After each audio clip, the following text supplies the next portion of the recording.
விசுவாசிக்கிறதுனா என்ன? ஆண்டவர் சொன்னதை அப்படியே நிறைவேற்றுவார். அவருடைய வார்த்தையை நான் நம்பலாம். அவரை பற்றி வேதம் என்ன சொல்லுகிறது? வறண்ட நிலத்தை நீரூற்றாய் மாற்றுகிறவர் அவர். நிறைய பேருடைய வாழ்க்கை இன்னைக்கு வறண்டு இருக்குது, வறண்டு போச்சு. பல தப்புகள், பல காரியங்கள் நடந்துருச்சு. ஒரு பொல்லாத உலகம் பாருங்க. நமக்கு எதிராக வருகிற அத்தனை காரியங்களை மேற்கொள்கிறது கர்த்தர் நமக்கு உதவுகிறார். விசுவாசம் ரொம்ப முக்கியம். ஏன்னா இந்த வாழ்க்கையில தான் பல விதமான சத்துருக்கள், பலவிதமான எதிர்ப்புகள், பலவிதமான சக்திகள் கிரியை செய்து கொண்டிருக்கிறது. ஏன்னா நீங்க தேவனால் அழைக்கப்பட்டவர்கள், தெரிந்து கொள்ளப்பட்டவர்கள்.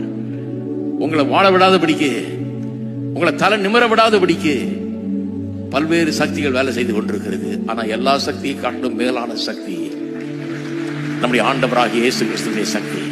எந்த சக்தியும் மிக்கக்கூடிய சக்தி விசுவாசத்தின் சக்தி. மலைகளை கூட பெயர்க்கக்கூடிய சக்தி. உனக்கு கூர்மையான பற்களை கொடுத்திருக்கிறார் சொல்றாரு. எதுக்கு?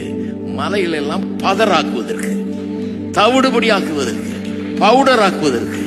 உங்களுக்கு எதிராக இருக்கிற மலைகளை பவுடர் ஆக்குவதற்கு கூர்மையான பற்களை கொடுத்திருக்கிறார். இங்கதான் வல்லமையை வச்சுட்டாரு கர்த்தர். ஆமென்.